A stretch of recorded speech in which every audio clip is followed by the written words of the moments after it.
Abramos nuestras Biblias, por favor, en Hechos 6:3 para iniciar esta enseñanza del día de hoy. Hechos 6:3 dice lo siguiente: Buscad pues, hermanos, de entre vosotros a 7 varones de buen testimonio, llenos del Espíritu Santo y de sabiduría, a quienes encarguemos este trabajo. En un momento más vamos a hablar un poco más del contexto de lo que menciona Hechos, pero quiero iniciar con esta cita bíblica porque va a describir mucho de lo que vamos a hablar el día de hoy.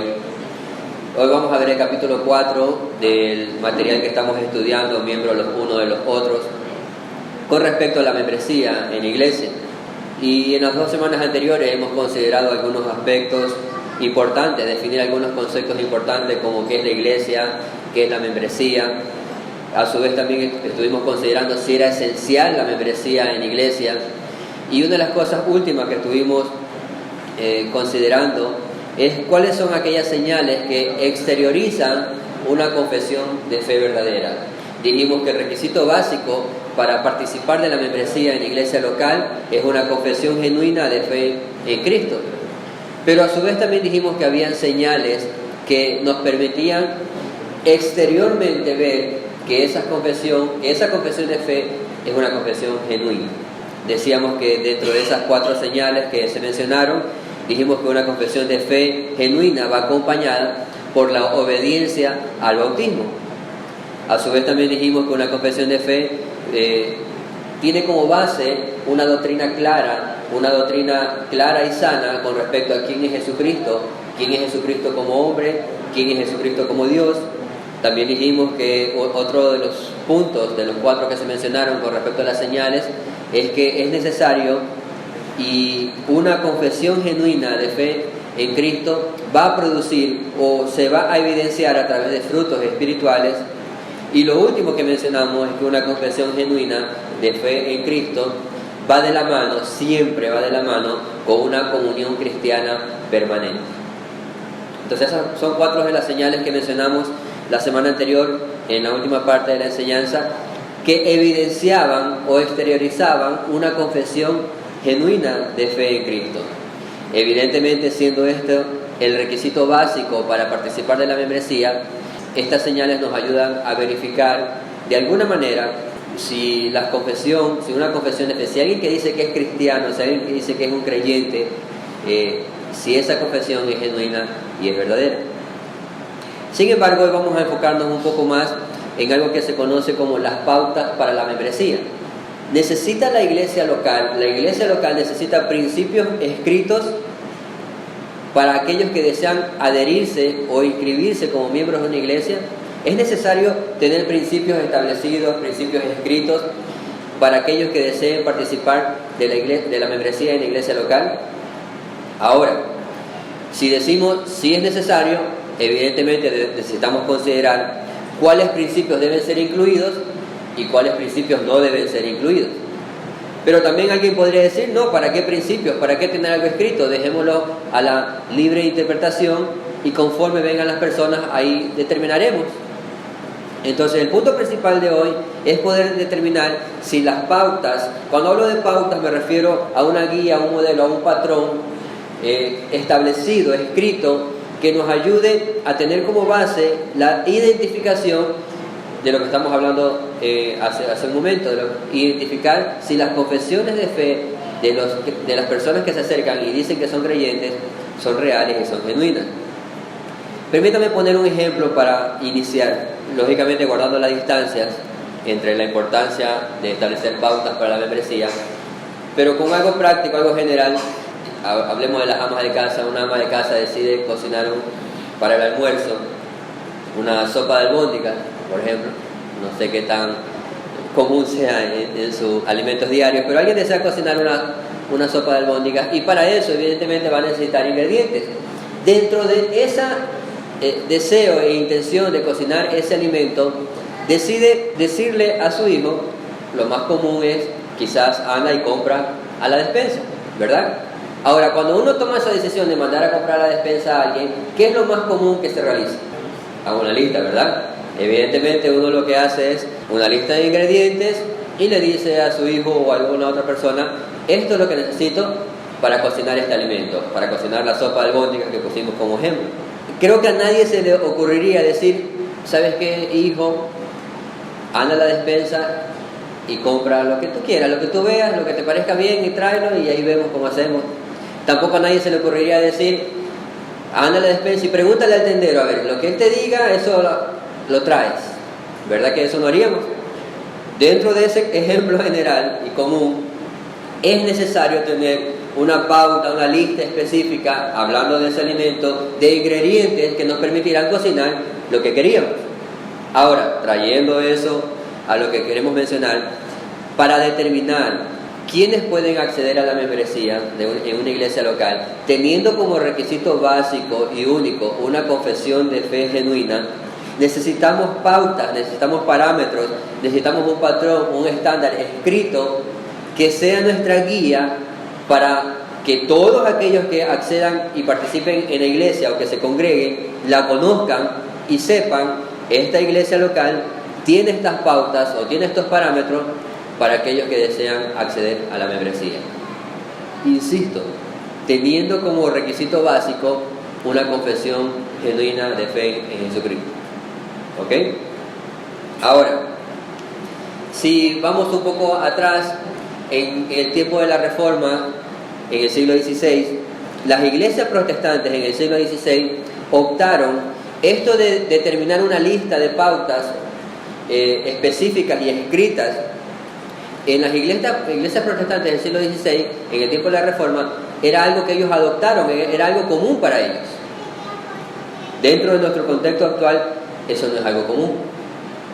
¿Sí? En las iglesias locales casi no existen, como no existen en la mayoría de iglesias, de congregaciones de diferentes denominaciones, no existe esa lista de requisitos o lista de pautas a considerar en aquellos que se van adhiriendo continuamente a la iglesia local.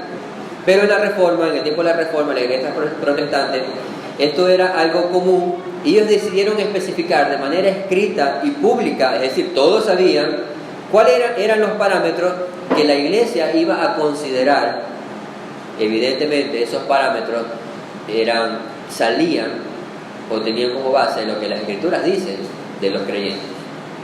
Ahora, la semana anterior también hablamos de que en el contexto de la iglesia primitiva, lo único que se requería era esa confesión genuina de fe. Nosotros vamos a las escrituras, por ejemplo, Hechos 8:37, en la última parte dice: yo creo que Jesucristo es el Hijo de Dios, hablando de aquel hombre que fue evangelizado, por decirlo así, y lo que él tuvo fue una confesión, y luego de esa confesión fue bautizado.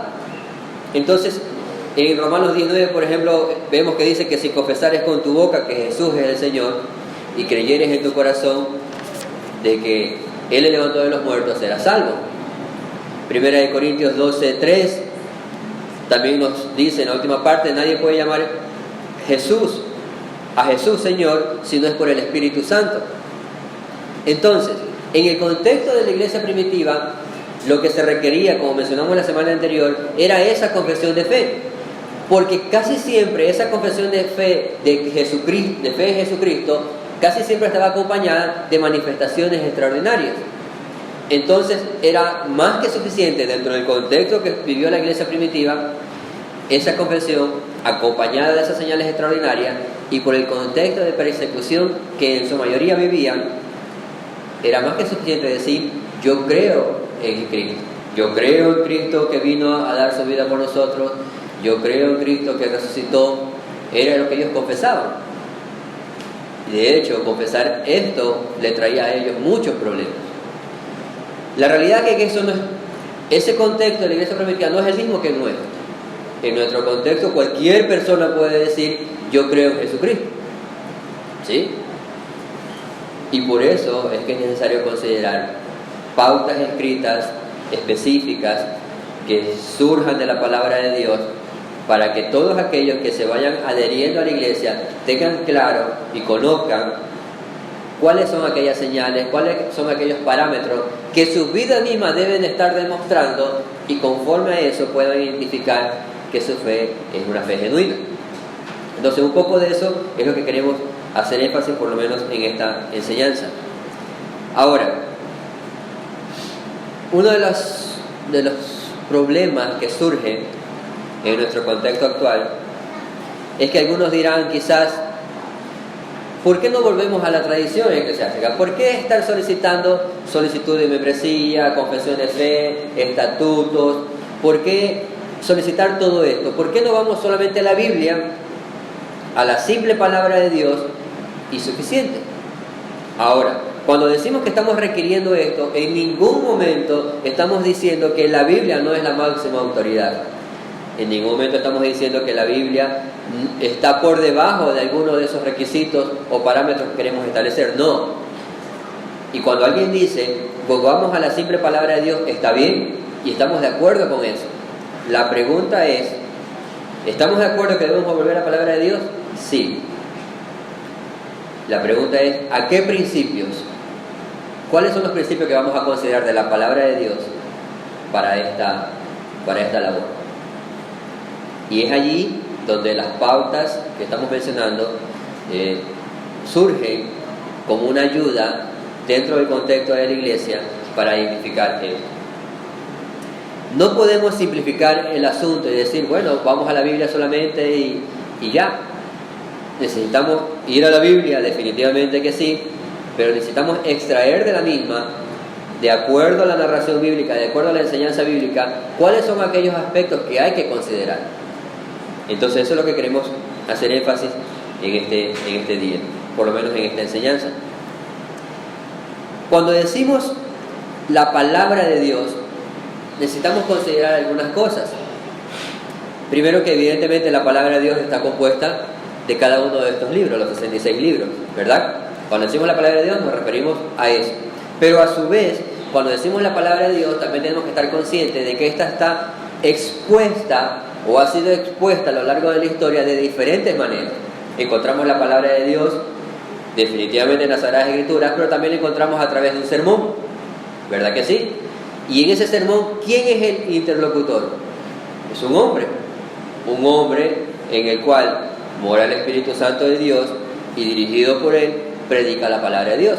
Podemos encontrar comentarios, podemos encontrar libros cristianos, libros sanos de teología cristiana, que fueron escritos por hombres con el Espíritu Santo de Dios y que, de acuerdo al don que se les ha concedido o que se les concedió a cada uno de ellos pudieron beneficiar de alguna manera a la iglesia a través de un escrito.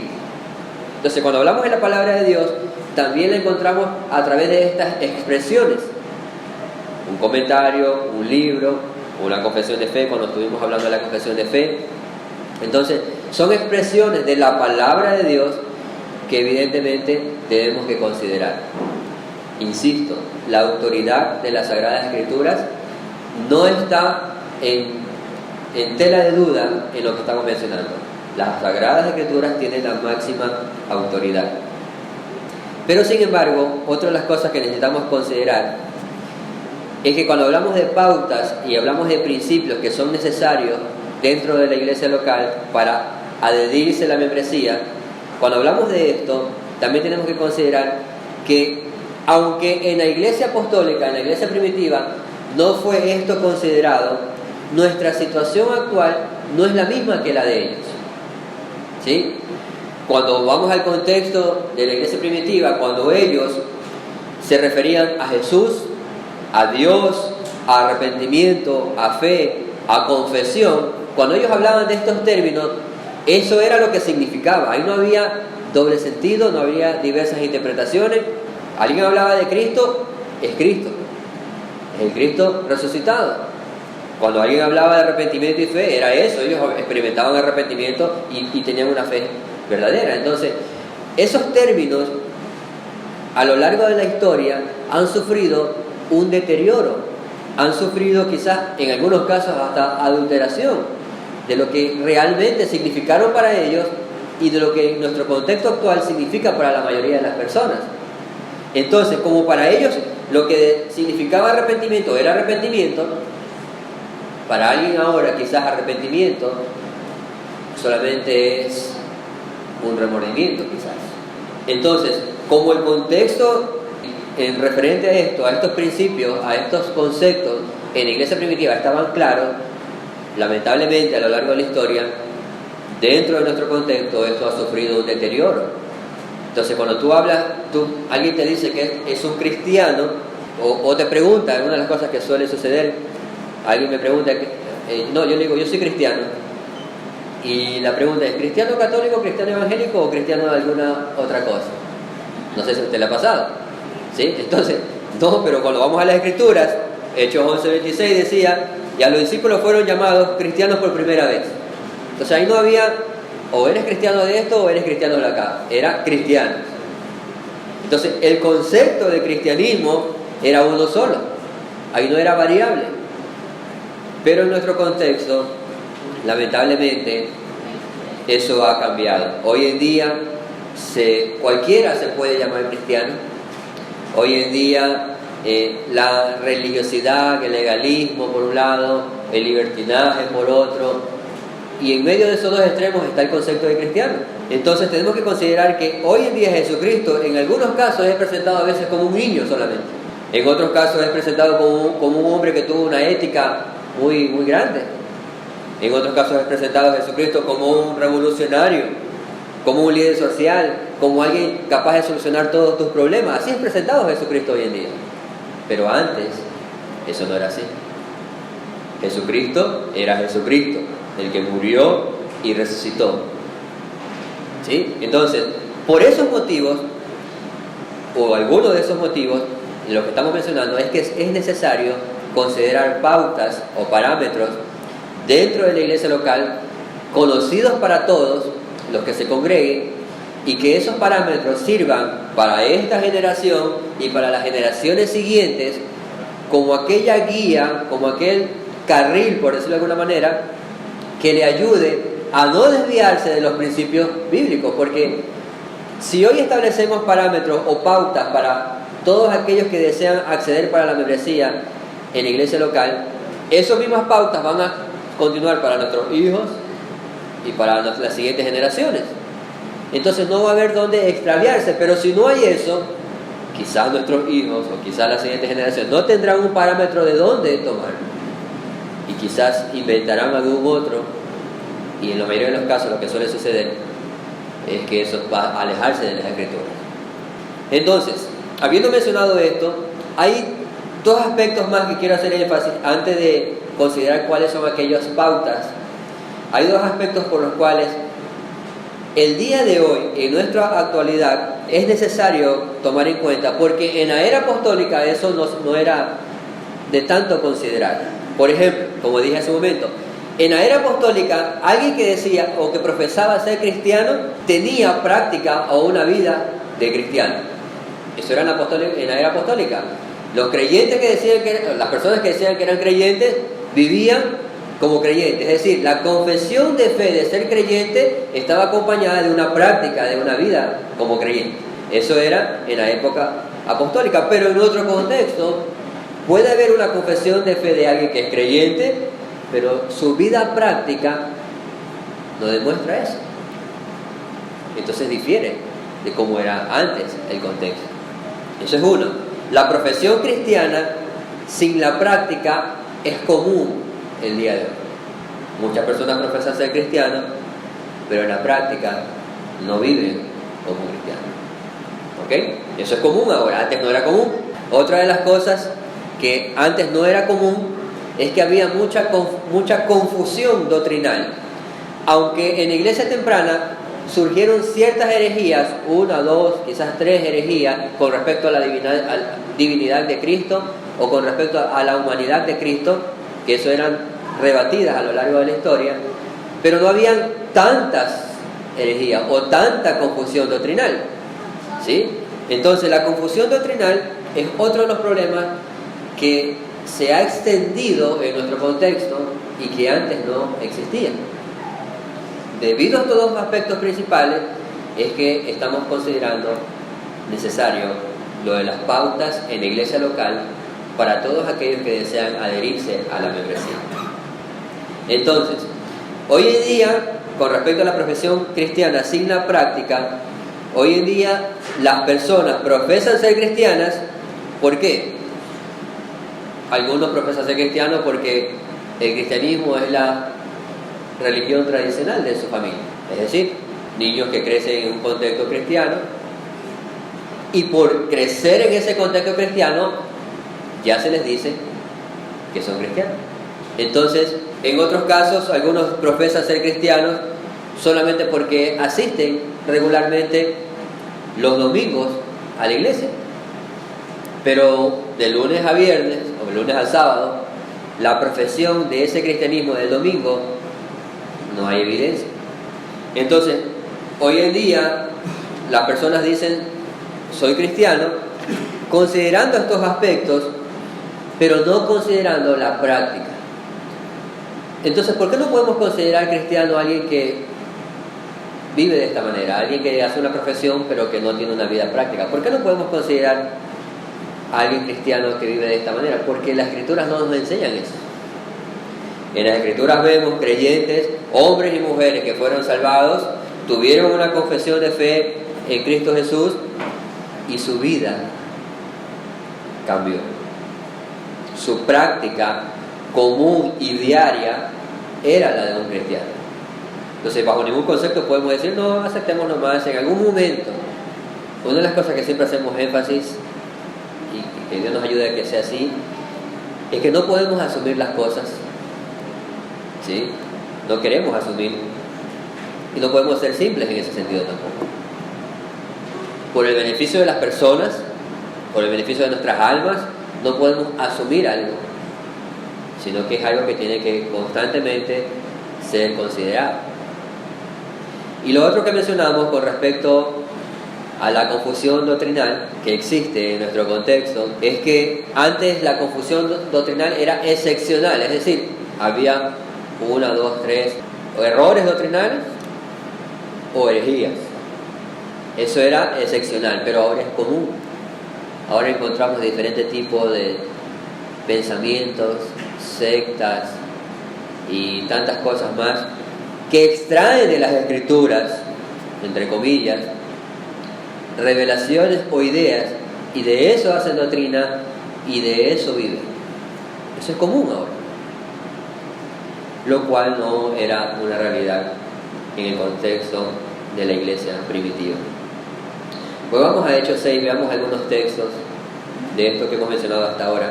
Déjenme leer desde el 1, antes leímos el 3, dice lo siguiente: en aquellos días, como creciera el número de los discípulos, hubo murmuración de los griegos contra los hebreos, de las viudas de aquellos las viudas de aquellos eran desatendidas en la distribución diaria.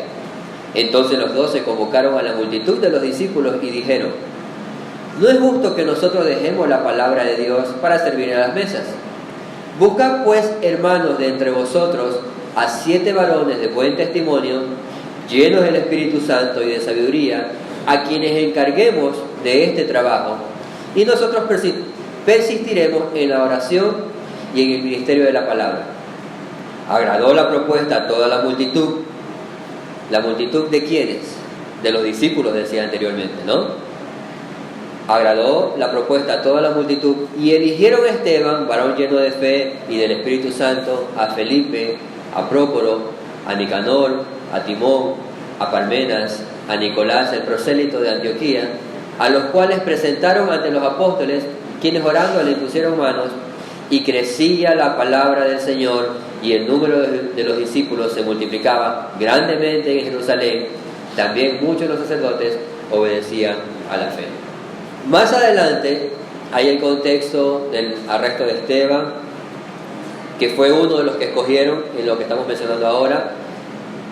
El arresto de Esteban, la defensa y su muerte. Pero antes de mencionar un poco de eso, el texto 3 decía: buscad pues, hermanos, de entre vosotros. Y los textos anteriores hablaba de que el número de los discípulos crecía, y el texto posterior habla de la multitud de los discípulos. ¿Ok? Entonces, y si hemos leído anteriormente en Hechos 2 cómo la iglesia primitiva inició, entendimos que luego de la predicación del Evangelio, las personas venían a la fe, confesaban a Cristo y se adherían a la iglesia. Eso era lo común, ¿verdad? Esa era como la iglesia primitiva inició. Entonces, cuando está hablando de estos discípulos, y ellos dicen, buscad pues, hermanos, de entre vosotros a 7 varones. Pero no solo dice eso.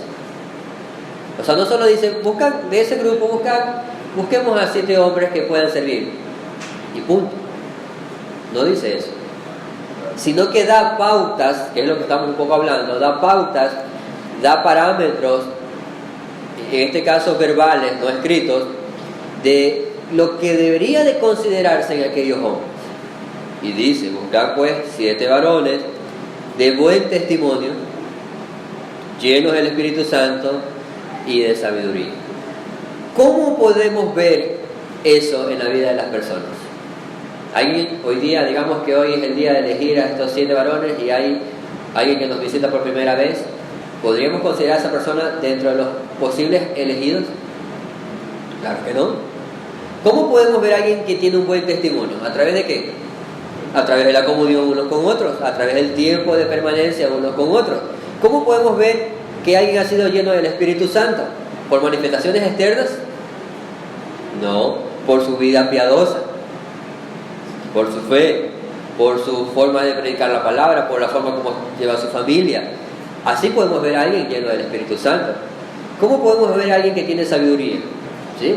Pero sus decisiones a lo largo de la misma comunión que van a tener ese grupo de personas. Entonces, aún dentro del contexto que estamos leyendo, aunque todavía ellos no establecieron pautas escritas y específicas, sí establecieron pautas, en este caso verbales, para ir designando labores y qué características deberían de tener esas personas o esos creyentes para la lección que iban a llevar a cabo.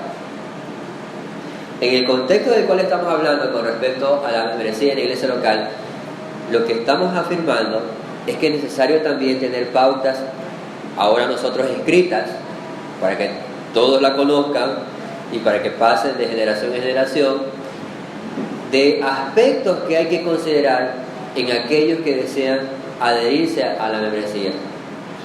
Y es un poco lo que vemos aquí. Estos hombres que tenían buen testimonio, habían sido llenos del Espíritu Santo, tenían sabiduría, fueron elegidos para el servicio. Más adelante vemos a Esteban dentro de la manifestación de esa obra del Espíritu en su vida, predicando el Evangelio y muriendo por el Evangelio, o muriendo por la predicación del Evangelio. Vemos a Esteban apedreado, o siendo apedreado, decir, Padre, no le tengas en cuenta estos pecados o este pecado. ¿Quién podría decir, recibiendo pedradas, Señor, perdónanos, porque no sabe lo que hace? Definitivamente solo alguien que por la gracia de Dios ha nacido de nuevo y es una nueva criatura.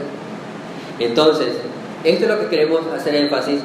Por estos motivos, por la confusión doctrinal que puede existir y existe en nuestro contexto, por específicamente también esos aspectos de que la iglesia primitiva no existían antes, pero ahora sí los enfrentamos, es necesario considerar aquellas pautas. Ahora, no estamos diciendo que estas pautas son para determinar quiénes serán salvos. Tengamos en cuenta esto. No estamos diciendo que estas pautas son para determinar quiénes serán salvos, porque la salvación solo le pertenece ¿a quién? Al Señor. El Señor determina en su justicia, en su misericordia, en su gracia, en su plan redentor, quiénes serán salvos, ¿verdad? ¿Estamos de acuerdo en eso? Entonces las pautas no son para determinar quién es salvo o quién no lo es. Las pautas son para establecer y reconocer quiénes evidencian o quienes muestran esa salvación. Para eso son las pautas. No para determinar quién es salvo o quién no lo es, sino para, de alguna manera, ¿sí?, reconocer quiénes tienen evidencia de esa salvación. Entonces, para eso son las pautas. Más no para determinar quién va a ser salvo o quién no. Eso solo le compete al Señor. La iglesia lo que hace es reconocer esa vida transformada en aquellos creyentes que Dios va salvando y va añadiendo a la iglesia. Hay dos áreas en las cuales necesitamos considerar las pautas. Necesitamos considerar las pautas en el área de la conducta y necesitamos considerar las pautas en el área de la doctrina. En el área de la conducta y en el área de la doctrina. Cuando hablamos de la conducta, tenemos que ver, vamos a las Escrituras y vamos a considerar cuáles son los rasgos de conducta que tenían los creyentes en la iglesia primitiva. Entonces, lo que hacemos es, bueno, nuestras pautas van a concordar con aquellos rasgos de conducta que tenían los creyentes, que son los mismos rasgos de conducta que deben de tener los creyentes en la actualidad, porque el mismo Espíritu Santo que mora en ellos, o moraba en ellos, es el mismo Espíritu Santo que mora en los creyentes en la actualidad. Entonces, los mismos rasgos de conducta de ellos son los que debemos de considerar en los creyentes en la actualidad. ¿Cuáles son esos rasgos? Bueno, una de las cosas, como hemos hecho énfasis, todos los creyentes que comenzaron su vida cristiana la iniciaron luego de creer, luego de arrepentirse de sus pecados, luego de volverse a Dios, iniciaron su vida cristiana con el bautismo. ¿Sí? Eso es lo que vemos en el patrón bíblico. Todos los creyentes que iniciaron su vida cristiana iniciaron bautizándose por inmersión y bautizados en el nombre del Padre, del Hijo y del Espíritu Santo. ¿Ok? Esa era la forma como los creyentes iniciaban su vida cristiana luego de la confesión en Cristo, luego del arrepentimiento de sus pecados. Evidenciaban esa conversión interna, ese cambio que Dios había realizado en sus vidas de manera externa, de manera pública, lo evidenciaban a través del bautismo. Eso era lo que hacían. Entonces, cuando hablamos de pautas, esa es una de las pautas que vamos a considerar. El punto es, ¿puede haber un creyente que haya nacido de nuevo que considere que el bautismo no es importante? Si un creyente que ha nacido de nuevo, por la misma obra del Espíritu en su vida y por lo que la palabra de Dios le enseña, va a entender y va a tener la convicción de que es importante. Otro de los aspectos, bueno, en el aspecto del bautismo tenemos Mateo 28:19. Vamos a leer Mateo 28:19 de manera para recordarlo, es un texto muy conocido, en parte de la comisión dada. Por tanto, id y haced discípulos a todas las naciones, bautizándolos en el nombre del Padre, y del Hijo, y del Espíritu Santo, enseñándoles que guarden todas las cosas que os he mandado, y he aquí, yo estoy con vosotros todos los días, hasta el fin del mundo. Amén. Entonces, los creyentes empezaban su vida cristiana bautizándose. ¿Ok? Otra de las cosas que dentro de la conducta es importante considerar como pauta, es el compañerismo. Los cristianos estaban reunidos para la adoración, para la oración, para la instrucción de la palabra de Dios, para participar de la cena.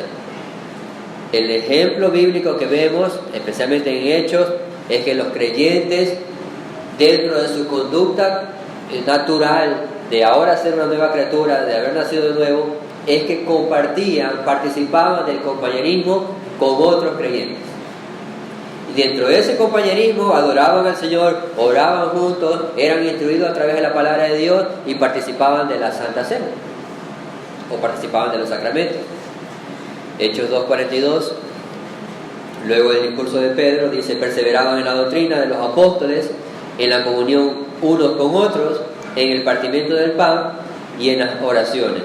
Y más adelante en el 44 dice: todos los que habían creído estaban juntos y tenían en común todas las cosas, y vendían sus propiedades y sus bienes y lo repartían a todos según la necesidad de cada uno. Y perseverando unánimes cada día en el templo y partiendo el pan en las casas, comían juntos con alegría y sencillez de corazón. Entonces, el patrón que vemos en las Escrituras y una pauta importante a considerar para adherirse a la membresía en la iglesia local es que aquellos que quieren participar de esta membresía en la iglesia local deben entender de que el compañerismo, la comunión con los creyentes es importante y es algo natural. ¿Sí? Otro aspecto de la conducta es que los creyentes se identifican por la santidad de sus vidas. Y ahí entra un poco lo que hablábamos de una profesión de fe acompañada de la práctica. Entonces, los creyentes se identifican o se separan o de alguna manera son diferentes a las demás personas por la vida de santidad que llevan. Y es claro que cuando hablamos de vida de santidad no nos estamos refiriendo a una perfección absoluta aquí, pero cuando hablamos de una vida de santidad sí hablamos de creyentes que continuamente se esfuerzan por apartarse del pecado que contamine sus vidas. De hecho, el término santo, el énfasis casi siempre es apartados o separados, no perfectos cuando se refiere a nosotros. Cuando se refiere a Dios, evidentemente que sí, pero cuando se refiere a los hombres, la santidad o ser santos es estar apartado o continuamente estarse apartando de las prácticas pecaminosas que van en contra de la ley de Dios. Entonces, cuando hablamos de santidad, la conducta de un creyente va a evidenciar eso, la santidad de su vida, la santidad dentro del pueblo de Dios y la santidad que evidenciada afuera, especialmente. Sino, ¿qué nos diferenciaría del resto de las personas? Si hay algo que nos diferencia es eso. Otra de las cosas a considerar con respecto a la conducta es el amor. Los cristianos eran conocidos por el amor e interés que tenían unos por otros. Si hay algo que hay énfasis en la iglesia primitiva y a lo largo de las cartas que son escritas en el Nuevo Testamento, es que hay algo que predomina, es el amor que evidentemente todo creyente ha experimentado a través de Jesucristo y que como resultado de eso da de ese amor a su prójimo.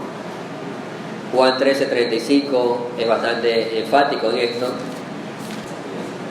Déjenme leer desde el 34. Un mandamiento nuevo os doy, que os améis unos a otros como yo os he amado, que también os améis unos a otros. Y el 35 dice: en esto conocerán todos que sois mis discípulos, si tuviereis amor los unos por los otros. Una característica en la conducta de un creyente que ha hecho una confesión genuina de fe es el amor. No puede existir un creyente que diga que ame a Dios a quien no ve y que no ame a su prójimo a quien sí ve. Eso no es coherente. Otra de las características o dentro de las pautas a considerar es que toda creyente se caracteriza por su generosidad. Cuando hablamos de generosidad, y tomando el ejemplo de la iglesia primitiva, leímos hace un momento, de que ellos compartían sus pertenencias para un fondo común, para ayudar a los necesitados entre ellos y para promover la causa del Señor. La generosidad era una evidencia de ese corazón que había sido, en este caso, renovado o cambiado. Lo común era ser generoso. Ahora, lo común en la vida pasada no era la generosidad, sino el egoísmo, el interés por lo de nosotros mismos. ¿Verdad que eso era lo común? ¿O solamente yo era el que vivía de esa manera? Entonces lo común es eso, ¿no? Eso vemos en el entorno, cada cual se preocupa por sí mismo. Pero como creyentes que Dios nos ha salvado, la generosidad es una de las características de esa conducta que ha sido cambiada. Otra de las cosas a considerar también es que dentro de la conducta el testimonio es importante. Y cuando hablo del testimonio no me refiero, claro que es importante lo que las personas ven de nosotros, pero cuando hablo de testimonio en este punto es el testimonio que nosotros damos de Cristo. Es decir, toda persona que ha sido salvada, toda persona que ha hecho una confesión de fe genuina, naturalmente va a empezar a dar testimonio de aquel que lo salvó. Evidentemente en el camino vamos a ir aprendiendo cómo hacerlo de mejor manera, qué conceptos comprendemos o entendemos que son más prácticos de poder explicar lo que es el Evangelio, quién es Cristo, quién es Dios, en general muchas cosas. Pero naturalmente todo creyente que ha hecho una confesión genuina desea compartir con otros de aquel que lo salvó. Y es lo que vemos Vemos lo que leíamos de Esteban, era un creyente, estaba dentro del número de discípulos, y su vida misma fue una evidencia, dar su vida fue una evidencia de lo que él creía, y murió por eso. Y otra de las cosas a considerar dentro de la parte de la conducta es la disciplina. Toda persona que ha hecho una confesión genuina va a considerar la importancia de la disciplina en la iglesia, y cuando uno considera la importancia de la disciplina en la iglesia, reconoce que hay autoridades a las cuales, por Dios y por lo que dice su palabra, es necesario sujetarse. Dentro del contexto de la iglesia local hay un orden de autoridad que Dios mismo ha establecido: ancianos, diáconos, los creyentes. Entonces, dentro de ese contexto hay un orden y hay autoridades que Dios mismo ha puesto a las cuales uno debe sujetarse. Entonces, comprender la parte de la conducta también es importante, que saber que en la disciplina hay un orden, en la iglesia hay un orden, y ese orden se pone a través de la disciplina. Una disciplina evidentemente considerada a la luz de las Escrituras, no por imaginaciones o pensamientos humanos. Entonces, esto es con respecto a la conducta. Es importante tener pautas dentro de la iglesia local con respecto a la conducta que deben de tener los creyentes. Quiero mencionar rápidamente algo. No quiere decir que para que alguien sea considerado dentro de la membresía en la iglesia local, recién cuando pone su solicitud para ser miembro va a empezar a vivir de esta manera. Eso no es el punto. Lo que estamos diciendo es que todo creyente que ha hecho una confesión genuina de fe va a vivir de esta manera desde el momento en que Dios le salvó, y que eso va a ir desarrollándose a lo largo de su vida cristiana, y que eso va a ser cada vez más evidente a los que están a su alrededor. A eso nos estamos refiriendo. Bajo ningún concepto estamos diciendo, bueno, usted quiere acceder a la membresía, bueno, a partir de usted tiene que ser generoso, tiene que dar su testimonio, tiene que tener devoción personal, tiene que tener amor. No. Si usted quiere acceder a la membresía, tenemos que estar conscientes de que todo aquel que participa en la membresía de la iglesia local vive de esta manera, como viven todos los creyentes y como han vivido los creyentes verdaderos a lo largo de la historia.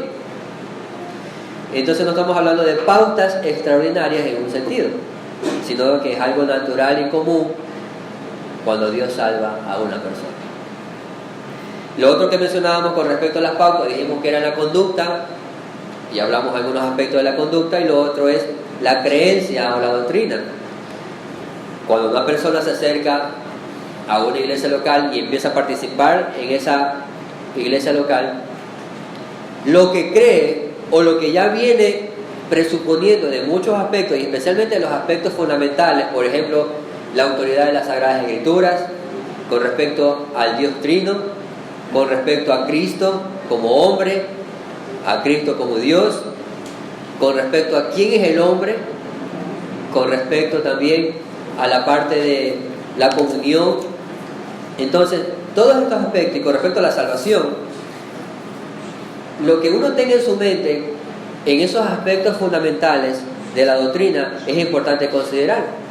Porque ¿qué tal si alguien se quiere adherir a la iglesia local y dentro de su creencia doctrinal piensa que la salvación se pierde, por ejemplo? ¿Sí? Entonces es algo que hay que evaluar. Hermano, ¿usted piensa esto? Bueno, sentémonos. Esto dice la palabra de Dios con respecto a la salvación. ¿Sigue usted creyendo lo mismo? Sí, quiero seguir creyendo lo mismo. Yo creo que la salvación se pierde. Alto.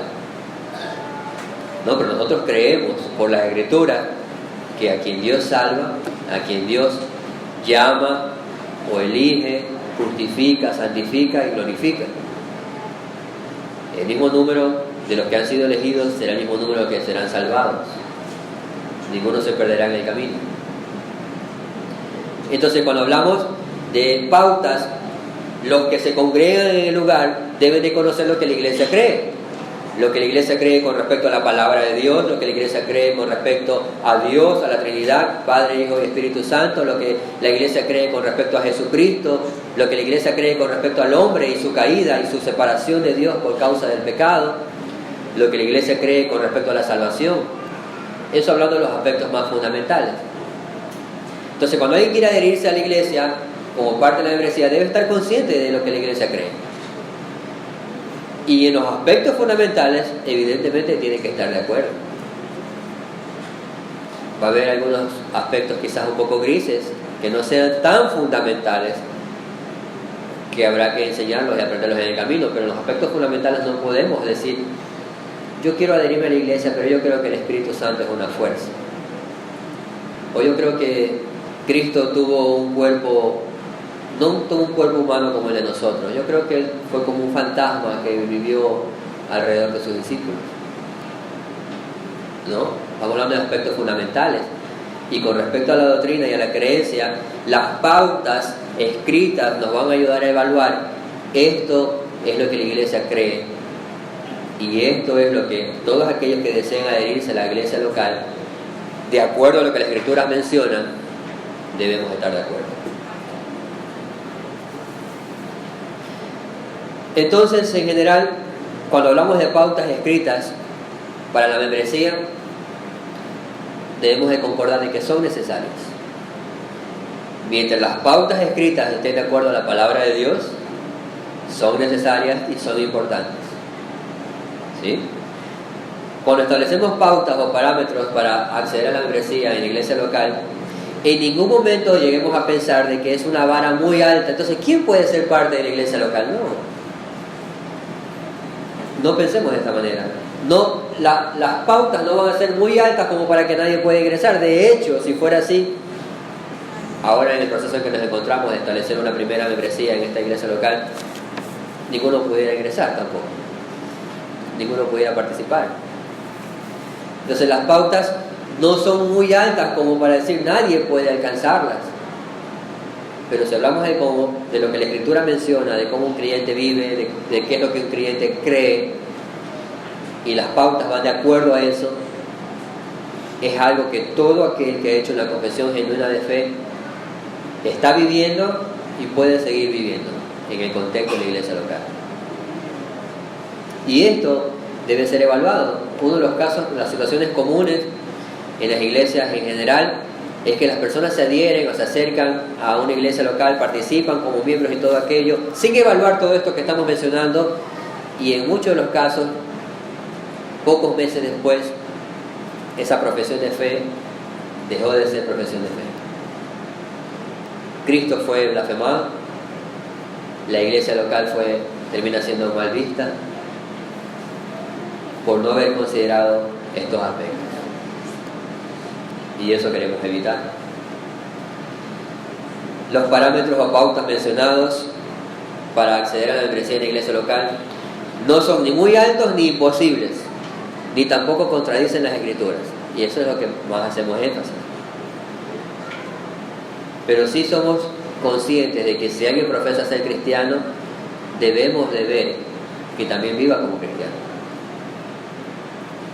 Y en general, aquellos que se están congregando con nosotros en los últimos meses, el énfasis es, esto es lo que la Biblia dice, y eso es lo que la Biblia quizás muchos de nosotros conocemos y hemos aprendido, y ustedes han aprendido también en las Escrituras.